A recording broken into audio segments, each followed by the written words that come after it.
Rosenberger. This is Hope for the Caregiver. This is the nation's #1 show for you as a family caregiver. How are you holding up? How are you doing? What's going on with you? This show is like no other. We focus exclusively on those who are pushing the wheelchair, those who are staying up late at night doing laundry, or back and forth to the doctor's office, rehab, whatever. There's so many different tasks, there's so many different scenarios, but there's always a caregiver. Wherever there's a chronic impairment, there is a caregiver.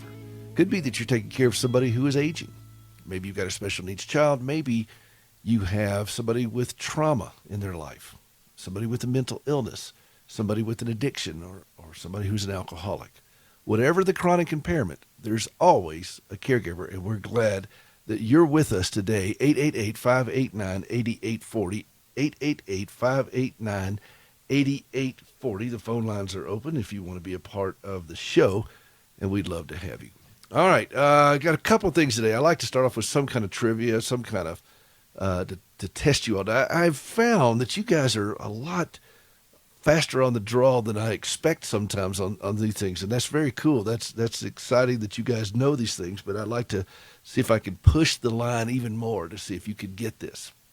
So, I like to play hymns, and that's been a big part of my life, and I love the hymns, and I like to try to update them a little bit and introduce them to a new audience and play them in a way, hopefully, that the old audience really likes. And so I pull these things out and see if you can remember what this hymn is, if you know this lyric. And there's a kind of a two-part on this one, because I have a psalm that touches base with this. And in this psalm, it says, "When the Lord brought back the captives of Zion, we were like those who dream. Then our mouth was filled with laughter, and our tongue with joyful shouting. Then they said among the nations, the Lord has done great things for them. The Lord has done great things for us. We are joyful." Anybody know what psalm that is?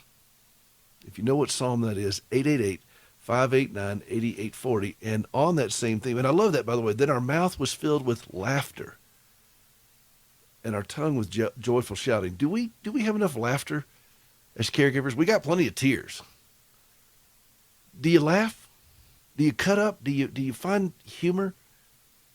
I'm in my 35th year as a caregiver, and if I didn't have laughter, man, I don't know what we do. And I've made Gracie explosively laugh at times, and that's not an easy thing to do when you're dealing with all the kind of stuff we deal with.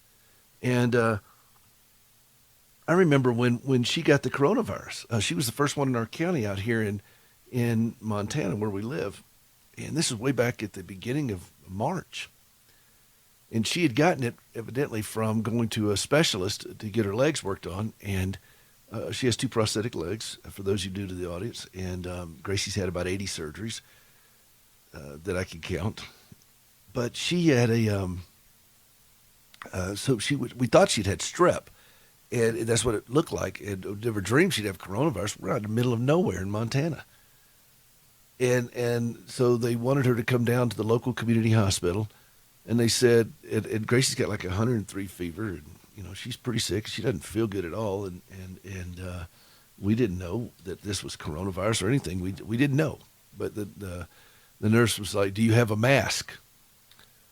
And for whatever reason, because I'm just that kind of goofy, I said, "Well, we have a Darth Vader mask, but that's kind of personal, don't you think?" And the nurse started laughing. Gracie started laughing, and she had a fever. We're dealing with all this other stuff. I mean, it's just, for whatever reason, I grew up in a large family. I have 4 brothers and a sister, and sarcasm was our native tongue, it seemed like, for us. And my dad, they're listening. Hopefully, I just got off the phone with them trying to help them stream on the show on Alexa.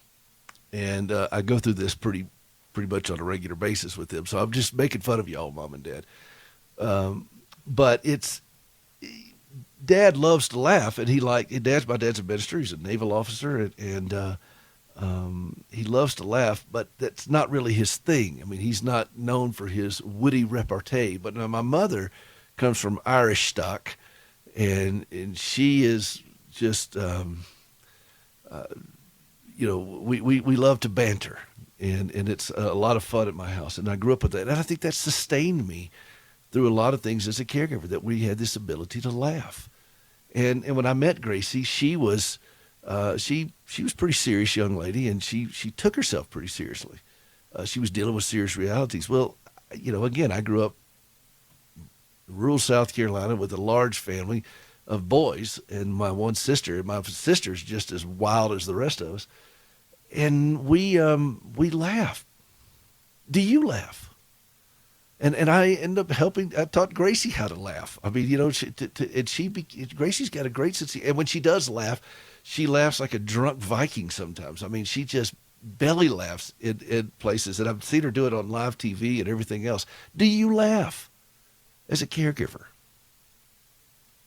If you don't, maybe today's the day you can start. I did a whole thing when I started doing the show years ago. Jeff Foxworthy, you all know him, and he told me, he said, look, Peter, make them laugh. You know more than most how important it is for people to have that pressure valve release of laughter as a caregiver. Do you laugh? And so when I started doing the show, I set out to have some fun with it, and I know that what we deal with is serious. Okay, I know that. You're not going to tell me something I don't know on that one. Okay, we deal with serious realities in my life. But is there room for laughter? And in this particular passage of Scripture, and if you know it, 888-589-8840, 888-589-8840. When the Lord brought back the captives of Zion, we were like those who dream. Then our mouth was filled with laughter, and our tongue with joyful shouting. Then they said among the nations, the Lord has done great things for them. The Lord has done great things for us. We are joyful. And there's a wonderful hymn that pulls that particular passage out. Maybe you know this one too, because I'm waiting on somebody to know who knows that particular passage of Scripture. Maybe you know this one. And give him the glory, great things he hath done. You know that one?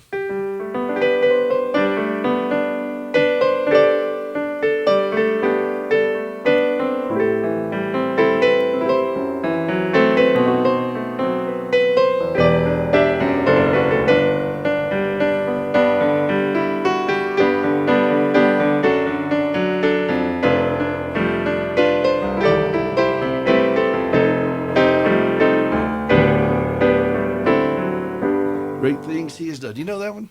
Do you know that hymn? Oh, come to the Father through Jesus the Son and give him the glory. Great things he hath done. Then they said among the nations, the Lord has done great things for them. Do you know that the Lord has done great things for you? Do you know this? Do you laugh? If you know this, 888-589-8840, 888-589-8840. It's a two-part trivia. I'll take the psalm. If you know the psalm, I just gave it away. If you know the psalm, I'll give you a hint. It's in Psalms. And then if you know the hymn. And if you got a hymn that you like, by the way, I won't play Stump the Band here this morning, but if you got a hymn that's particularly meaningful, I'll try to play it for you. I think I am the only live radio show in the country that has a keyboard hooked up to play. But I love the hymns, I love music, and I love to also laugh. And Gracie and I we live life large. Life is worth living. This is our life. It came to me a long time ago that, we don't wait for this to get better before we can start living a joyful, exciting life. This is our life. So we're going to make the best of it and and have joyful moments and laughter in the midst of it. How about you? 888-589-8840. 888-589-8840. This is Peter Rosenberger. This is Hope for the Caregiver. If you know that passage in Scripture, or if you know the hymn, or if you got another hymn you want to hear, give me a call. 888-589-8840. We'll be right back.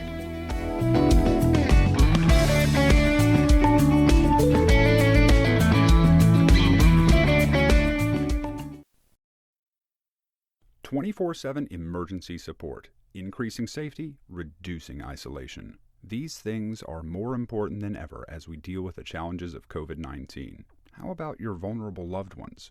We can't always check on them or be there in ways we'd like. That's why there's Constant Companion, seamlessly weaving technology and personal attention to help push back against the isolation while addressing the critical safety issues of our vulnerable loved ones and their caregivers. Constant Companion is the solution for families today. Staying connected, staying safe. It's smart, easy, and incredibly affordable. Go to www.mycompanion247.com today. That's mycompanion247.com. Connection and independence for you and those you care about. mycompanion247.com. Hey, this is Peter Rosenberger, and in my 3 decades as a caregiver, I have spent my share of nights in a hospital trying to sleep in waiting rooms, on fold-out cots and chairs, and even the floor. You know, as caregivers, we have to sleep in uncomfortable places, but we don't have to be miserable. Do what we're doing in my home by using pillows from MyPillow.com. These things are great. They have a patented interlocking fill that adjusts to your individual sleep needs, and for caregivers trying to sleep in a hospital room chair, believe me, our individual sleep needs get ramped up significantly. You know, I've never liked taking pillows from home to the hospital with me because I never felt like I could get them clean again. But with pillows from MyPillow.com, you can throw them in the washer and dryer. They got a 10-year warranty, guaranteed not to go flat, 60-day money-back guarantee. They're made in the USA. As a caregiver, you need rest. So start by going to MyPillow.com, type in the promo code CAREGIVER, and get 50% off the 4-pack, which includes 2 premium pillows and 2 Go-Anywhere pillows. You'll receive a discount on anything else on the website when using your promo code CAREGIVER. That's MyPillow.com, promo code CAREGIVER. 'Cause with Jesus, I can take it. Oh, with Him, I know I can stand. No matter what may come my way, my life is in your hands.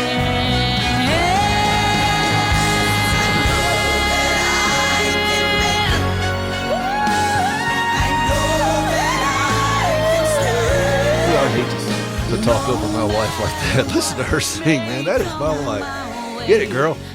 This is Peter Rosenberger. This is Hope for the Caregiver. We're glad that you're with us. I remember the first time we were, she sung that song. This is on her CD, Resilient. If you want to copy that, go out to hopeforthecaregiver.com. Be a part of the show, support what we're doing here. We'll send you a copy of that CD. It's a great CD, and you'll love it. But I remember she was singing this at an event many, many years ago. First time I think she sung it live, and we had a band up there with her, and this was at an event we're doing over at Duke University. It was a big fundraiser for the Children's Hospital that Jeff Foxworthy and his wife Greg had asked us to come to, and Greg, Jeff came up to us afterwards, and Gracie's up there just singing this thing. Just wailing on it, and this during the rehearsal, and he came up and told Gracie, he said, Gracie. When you were singing that, I was just crying. I'm not talking tears. I had snot. I just thought that was the funniest thing. And, do you laugh? Okay, this is what the show is all about today. Jeff and I did a whole bit on You Might Be a Caregiver If. That was hilarious. Like, if, and I asked him if he'd do it with me. He said, sure, write out some jokes. And I said, these aren't jokes. This is my life. And, one of them was, if you've ever hooked up your dog to your wife's wheelchair just to see if it would work. Which I have done that. I have actual footage of that, and we had, and of course she's a double amputee, and Jeff got me on one that I just busted out. It says, if anybody's ever seriously, let me see if I can imitate Jeff. If anybody's ever seriously asked you, baby, have you seen my left leg? You're probably a caregiver. And so it was a lot of fun. Do you laugh as a caregiver? 888-589-8840. Somebody knew my song this morning, and I'm going to go to them because they're from South Carolina, which is where I'm from. So I thought I'd go to, is it Rhonda? Is it Rhonda? Rhonda. Rhonda, you with us? Rhonda. Yes. Sorry Rhonda. about that. Hey. Sorry, I got to wear my glasses. Where are you from in South Carolina? Flat, Florence. Florence. What's that, down Florence. What county is that? Is that Marion County? It's Florence County, dude. Florence County. Yeah. Well, I was born and raised in Anderson. You know where that is? Upstate, yes, sir. Upstate, yes.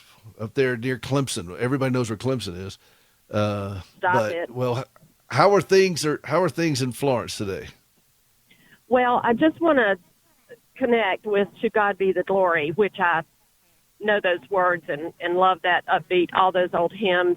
Thank God my grandmother, my mother's mother, was a graceful, believing person, and my mother claims to be, but she's having a terrible time because of the lack of joy in giving care to my dad, who is a sweet little 4.5-year-old type,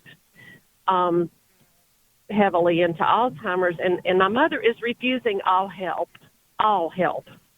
So she's backed in a corner and sticking to it, and that is the way that a lack of joy happens. So I just let me ask you a encourage question. Anybody. Mm-hmm. Let me ask you a question. By the way, you know the hymn. Do you know who wrote the hymn? Oh no, maybe Fanny Crosby or somebody. I'm driving. Well, I'm sorry. I would have looked it up. No, don't look it up. You gotta know these things off the top of your head. Anybody could Google it. Keep your hands I'm so keep your hands on the sorry. wheel. By the way, 10 and 2. Yeah, I'm good. But Fanny Crosby, you can't go wrong if you guess Fanny Crosby. She wrote 10,000 hymns, so you can't go wrong with trying Yeah. it. But that may be my all-time favorite hymn, and I love this. The vilest offender who praise the truly Lord. believes. The moment from Jesus, a pardon receives. I love that. The vilest. I can't even hardly get through it. When I'm singing that song and playing it, I can't even hardly get through that line. The vilest offender who truly believes, that moment from Jesus, a pardon receives. And when you've seen your own vileness, that hymn grabs you. Do you think your mother would accept some help maybe from me? I would be shocked if she did. If I sent her a copy of my book, if I sent her a copy of my book, do you think she'd accept it? She has a lot of books. She has. Does she like music?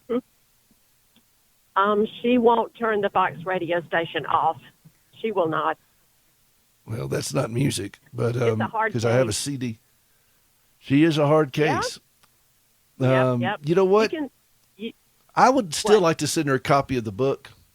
It's very Okay. easy to read. I don't even know a lot of big words, so it's a real easy book to read. Well, I mean, if I'd known I was going to be, Renda, if I'd known I was going to be a writer, I would have probably paid a little bit more attention in class. I graduated, thank you, Laudy, and Laudy. it's I remember when the first book I did, I turned in the manuscript, and the sucker came back with so much red ink on it, I thought it'd been stabbed. And the editor said, we're going to need some work here with you, buddy.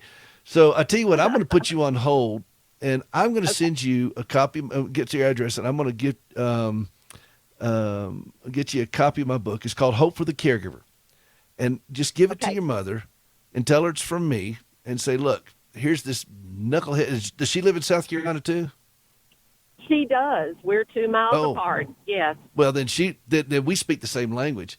If I could, I'd send her some boiled peanuts. But it's just tell her it's just some knucklehead from South Carolina who's been doing this a long time and wanted her to have a copy of this book. And would she just take a moment to read it? It's episodic. It's not linear that you got to sit down and read the whole thing in one stretch. You could open up to any page and there's something on it, and there's things that are hilarious in it, and but it's not a how-to, because I don't tell you or anybody else how to take care of their loved one.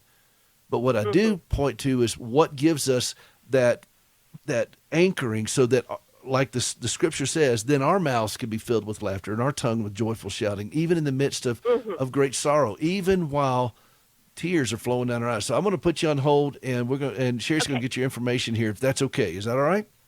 Thank you. That is very good, and you just made my day.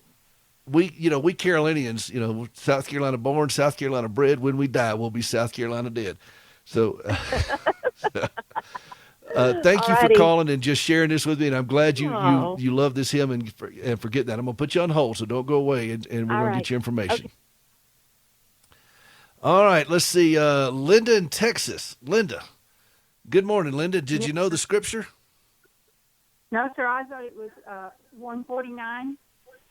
You're close. You missed it. You missed it by just a couple of dozen. You're close. But Yes, how are you doing in Texas? We're doing marvelous. Going in for some surgery here in a little while, but Now, who's going in? You or somebody you love or Me. taking care of? Me. You are. All right. Yes, sir. Are you able to share on the air what kind of surgery it is? Oral. Oh man. I have a lot of problems with my mouth. Well, tell the oral surgeon you're looking down in the mouth. He'll like that joke. I'm looking up to the Lord while they're working on it, though. Well, hopefully you're going to be asleep while they're working on you. No, sir, they or did tell at me least not knocked to. out. I won't. I'll be aware of everything, but I won't be able to do it. I don't want to be aware of anything when I'm doing when I got people digging around in my mouth. Well, you're braver than I am, and I tell you what, it's going to be all right. You're going to get it all done, and you're going to move on, and hopefully your mouth, as it says, our tongue with joyful shouting in this scripture. But thank you so much for calling in. I'm sorry you didn't get it right. Listen, let us know how the surgery goes. You go get this surgery done. Read a psalm. I'm trying to think of what's a good psalm to read before oral surgery. Victory in Jesus. Victory in Jesus. That's a good one to read right before oral surgery. I heard an old story. Listen, I've got to run here. Thank you so much for calling in. Sorry I didn't get right on the psalm, but you're close. You're very, very close. Yes, Nancy in Louisiana. Good morning, Nancy. How are you doing? I'm doing good. I don't know the psalm neither, but I knew the title anyway. But to God be the glory. But I was To wondering, God be the glory. Is Psalm 91 in the song? Is Psalm 91 in a song? In the song, yeah, because I read it every morning, so I don't get the coronavirus and I don't get another hurricane. So, well, I don't know if reading that psalm will stop the coronavirus, but but you can. But I'm glad that you haven't gotten it yet. But you could look at whoever dwells in the shelter of the Most High, Rock of Ages, cleft for me, thou. That would be one that would be inspired by that. I would think so. A mighty fortress.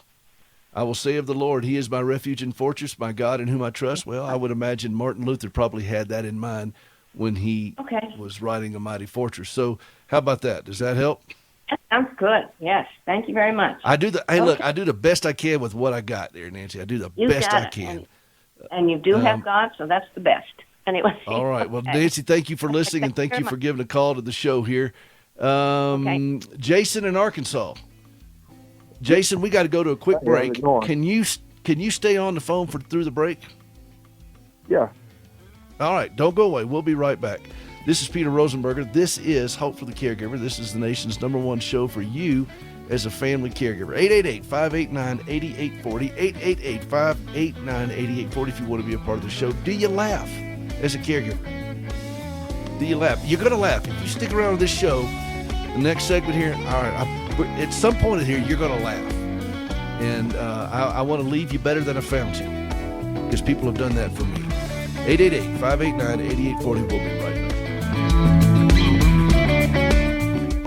Have you ever struggled to trust God when lousy things happen to you? I have. I'm Gracie Rosenberger, and in 1983, I experienced a horrific car accident leading to 80 surgeries and both legs amputated. I questioned why God allowed something so brutal to happen to me, but over time, my questions changed, and I discovered courage to trust God. That understanding, along with an appreciation for quality prosthetic limbs, led me to establish Standing with Hope. For more than a dozen years, we've been working with the government of Ghana and West Africa, equipping and training local workers to build and maintain quality prosthetic limbs for their own people. On a regular basis, we purchase and ship equipment and supplies. And with the help of inmates in a Tennessee prison, we also recycle parts from donated limbs. All of this is to point others to Christ, the source of my hope and strength. Please visit standingwithhope.com to learn more and participate in lifting others up. That's standingwithhope.com. I'm Gracie, and I am Standing with Hope.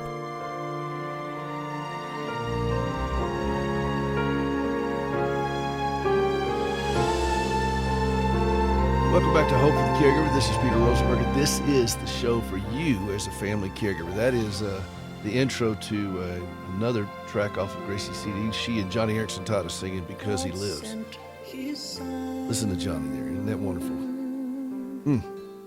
That is it's a powerful arrangement there. And I remember when I arranged this out, Y'all don't tell anybody what I'm about to tell you, okay? Y'all just keep this twixt us. But when I arranged this out, I did it because I wanted to slow it down, just unpack a little bit.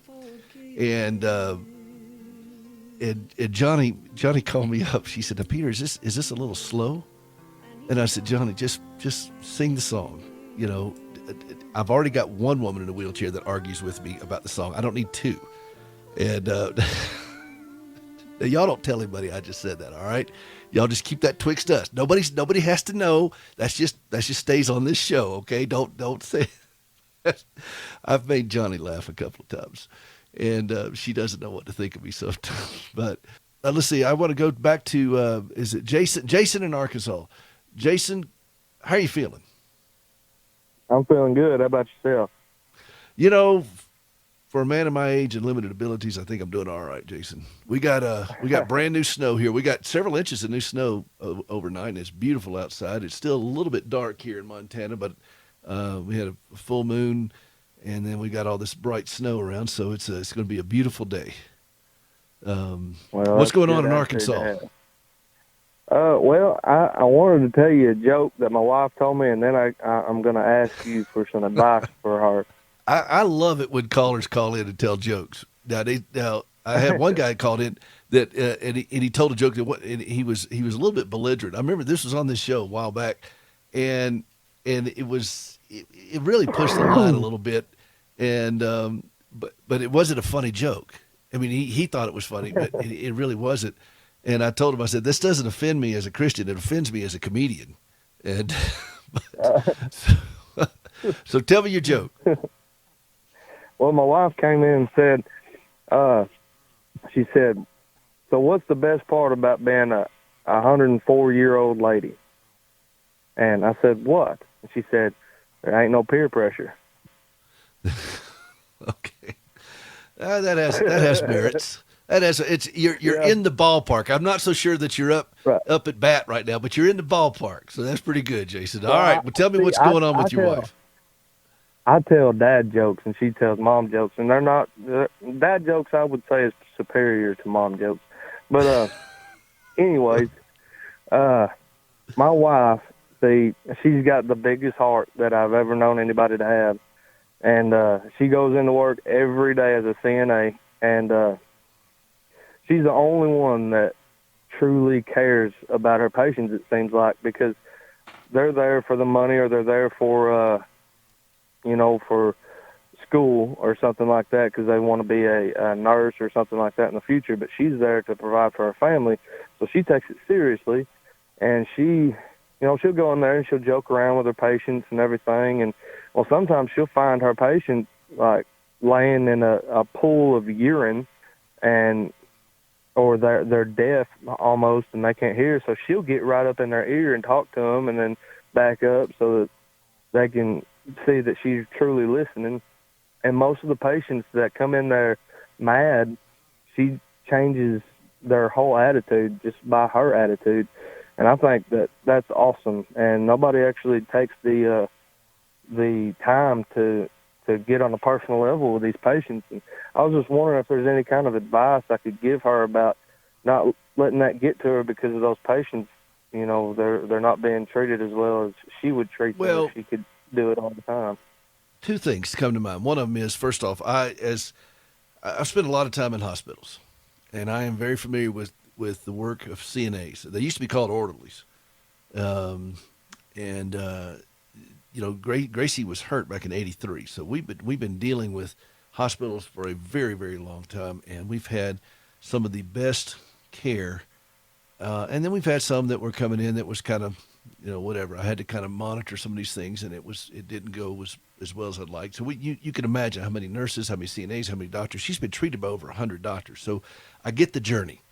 I have a great deal of regard and respect for CNAs, because it is such a difficult job to go in day after day of people who are suffering or people who are needy, and you're doing very menial tasks.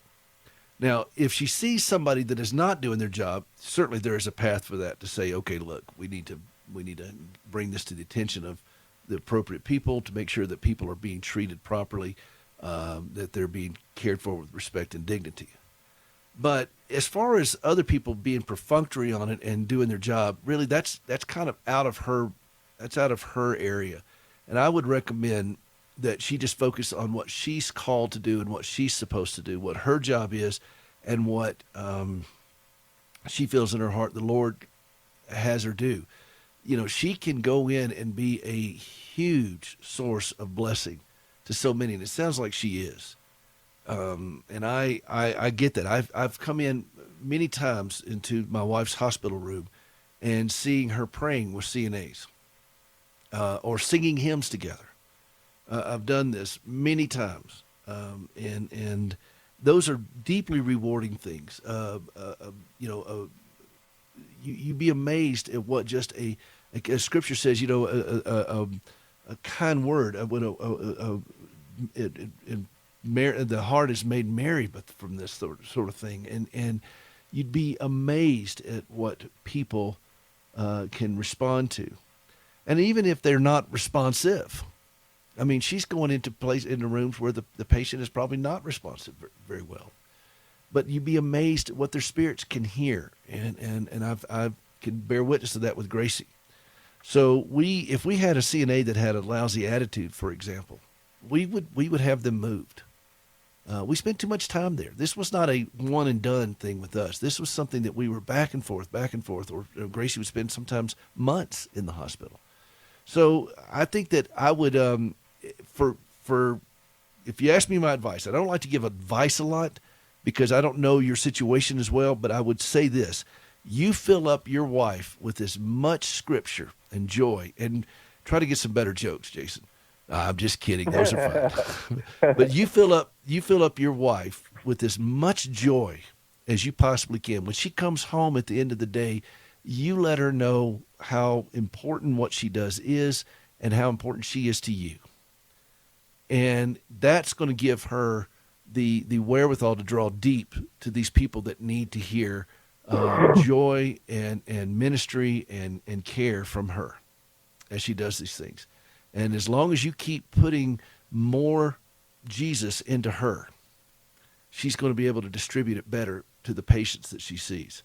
And I think that's your job as husband. That's your calling as husband. That is your great blessing as husband to be able to do that. That's how Christ loved the church. That's how Christ loves us, so that we can go out then and extend this. As Paul said, we give thanks to the God of all comfort, who comforts us in all our afflictions, so that we may go out and give comfort to those who need comfort.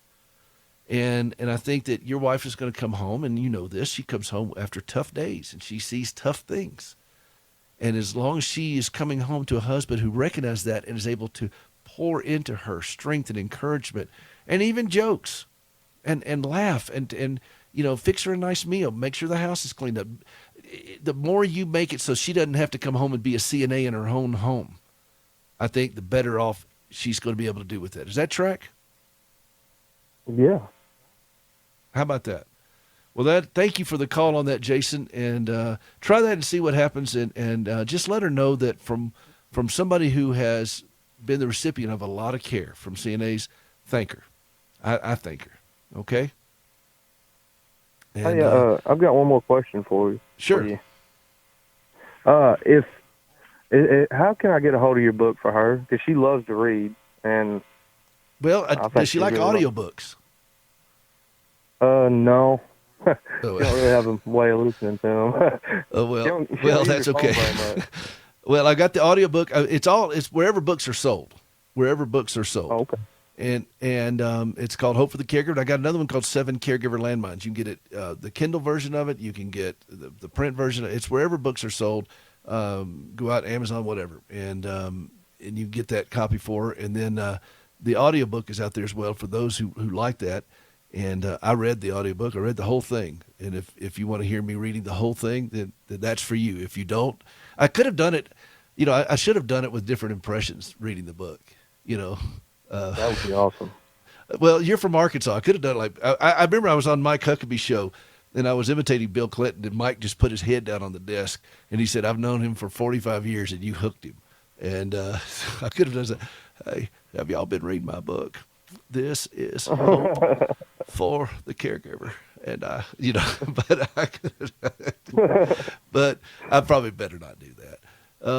Well, So for the listen, rest of the see, show, you got to do the some of voice you guys and are do the already voice. laughing out there.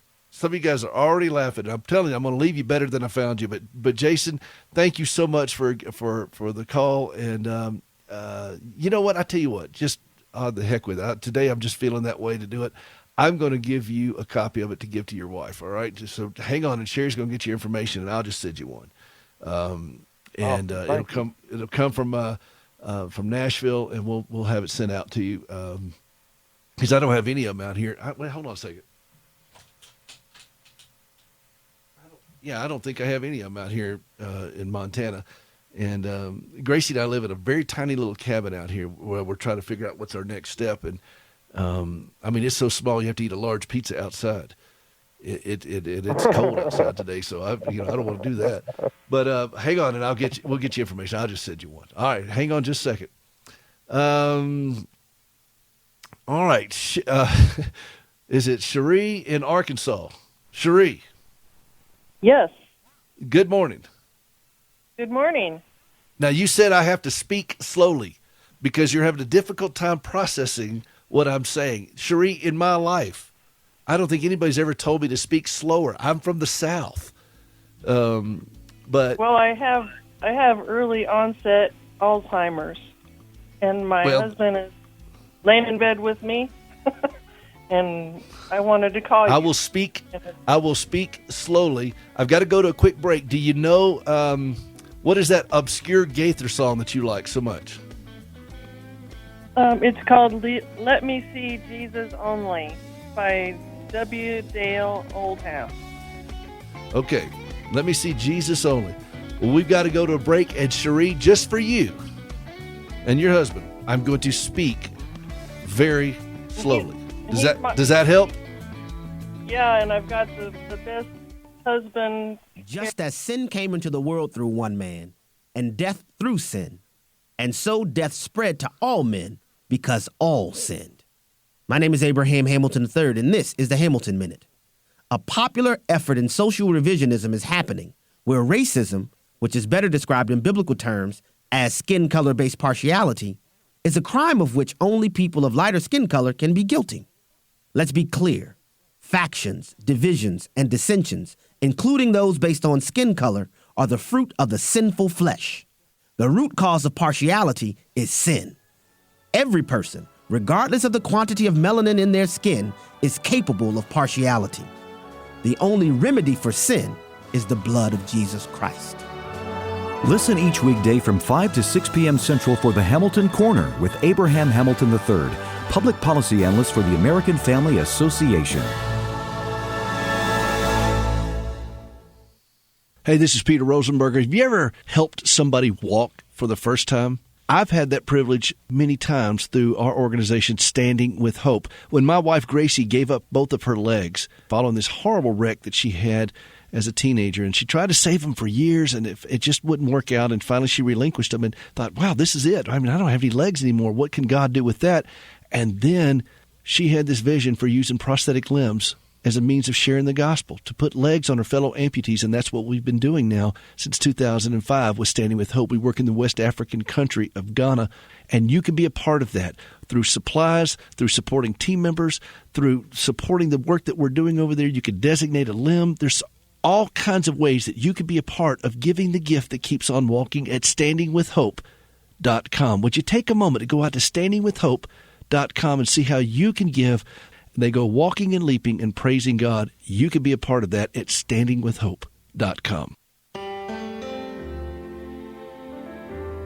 Jeremiah 29:11 says, I know the plans I have for you, declares the Lord.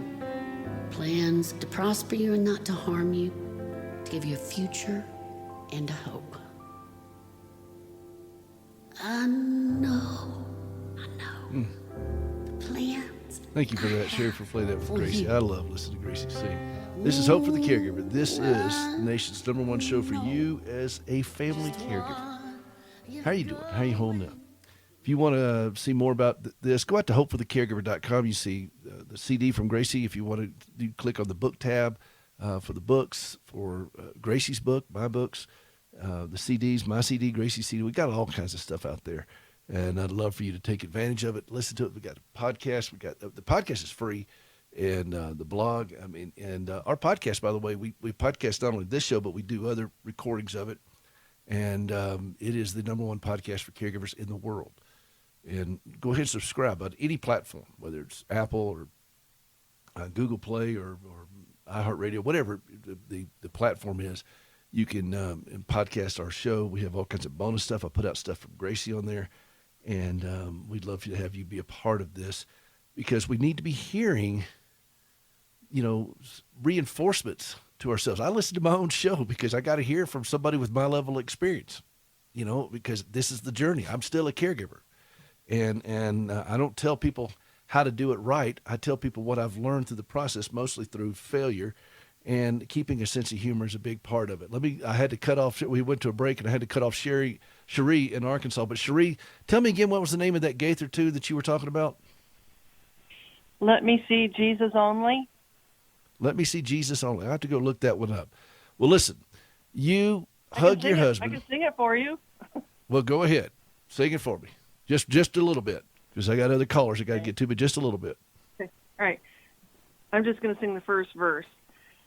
Dead to every worldly pleasure, dead indeed, in sin am I. But my heart... Oh, I messed up. I'm sorry.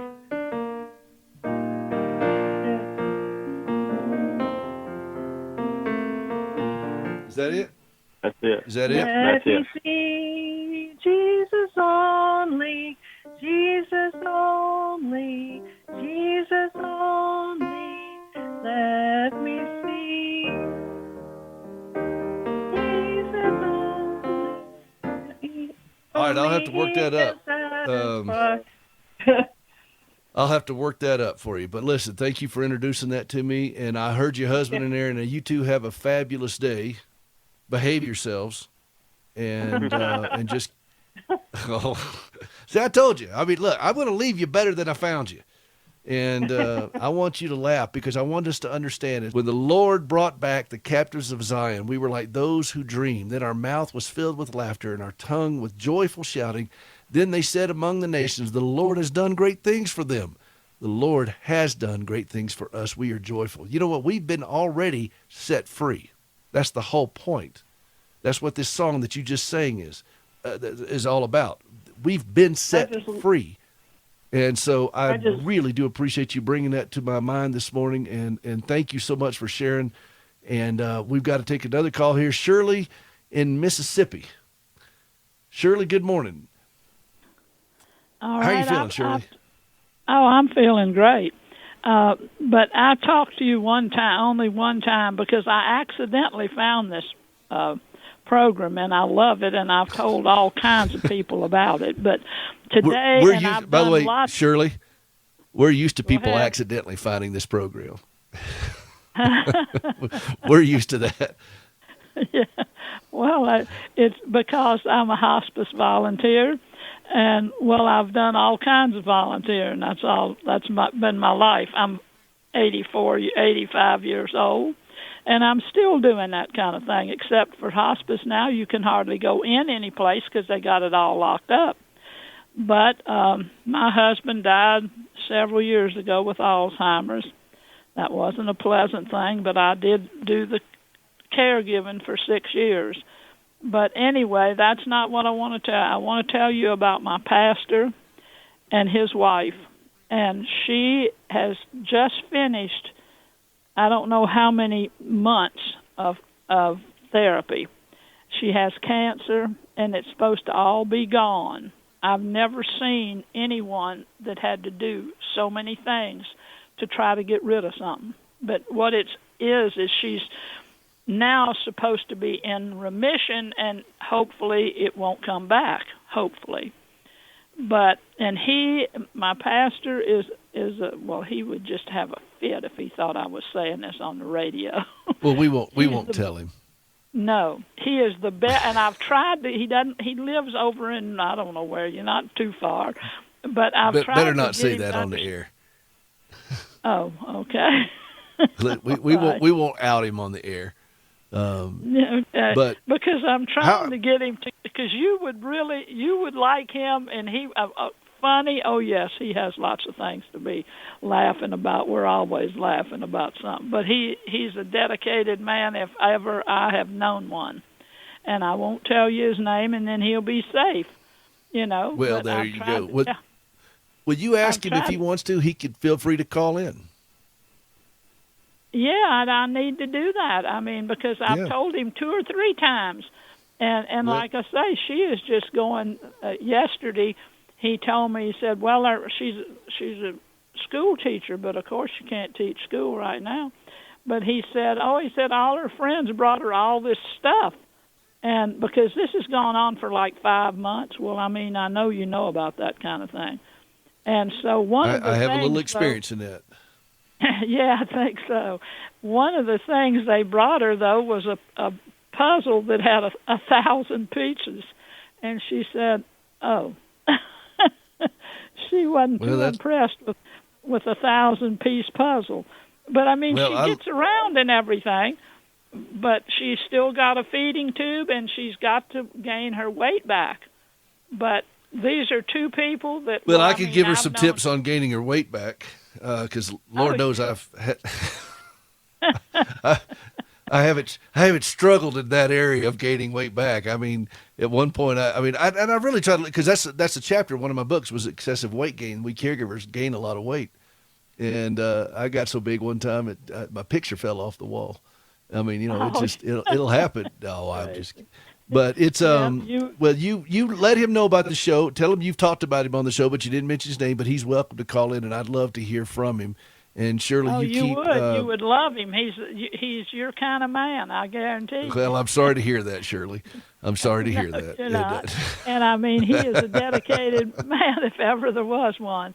And so, okay, well, I don't need to take any more of your time right now. Well, you are a delight, and it means a lot that you're out there listening, and keep, you know what, if you can't volunteer at hospice like you've been doing all this stuff, these callers that call in are dealing with all kinds of different things. Shirley, would you just remind yourself and let everybody, and please just keep praying for them, because I know that that's on your heart, and you know the journey, you did it, and you have the heart of ministry, and just keep praying for them by name as they call in.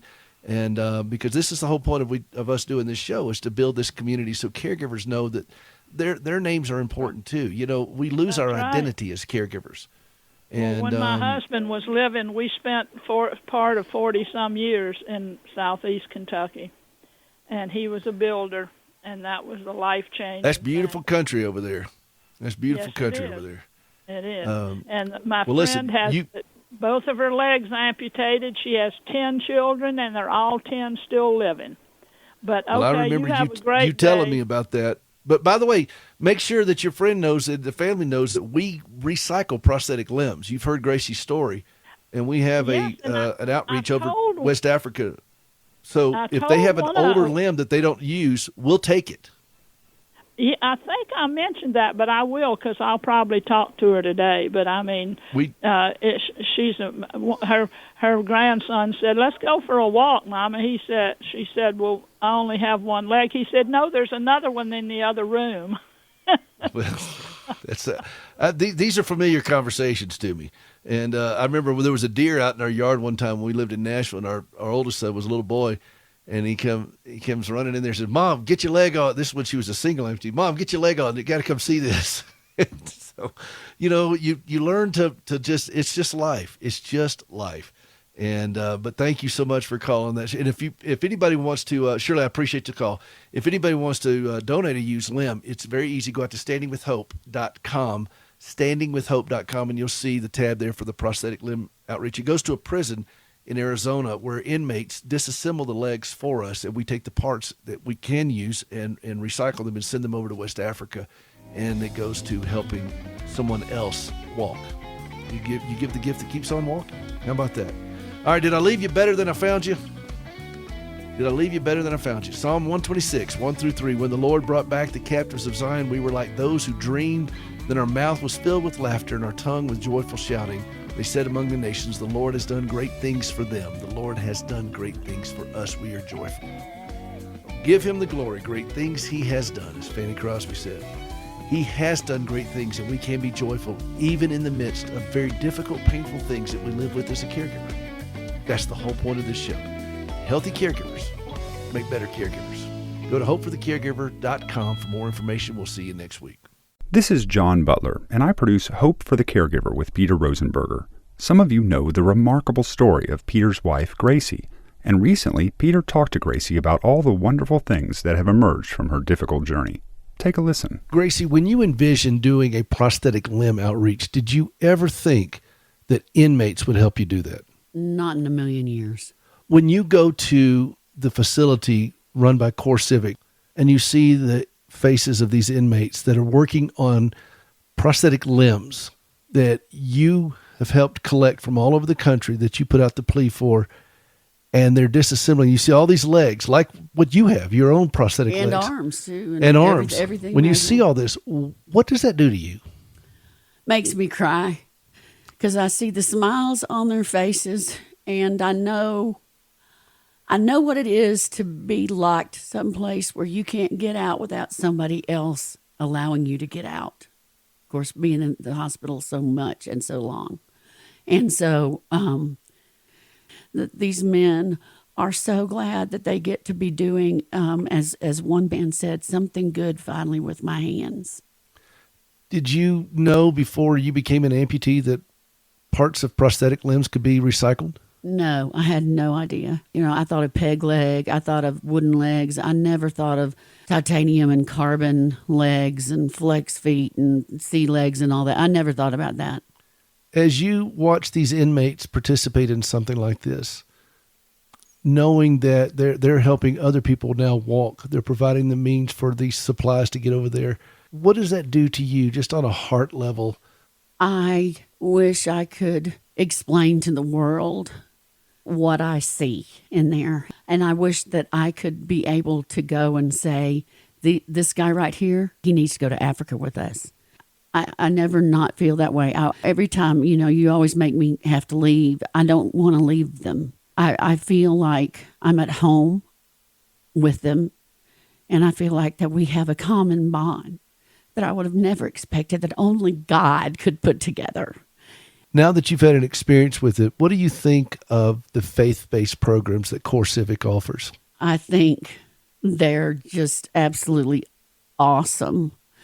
And I think every prison out there should have faith-based programs like this, because the return rate of the men that are involved in this particular faith-based program and the other ones like it, but I know about this one, is just an amazingly low rate compared to those who don't have them.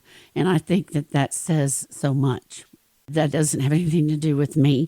It just has something to do with God using somebody broken to help other broken people.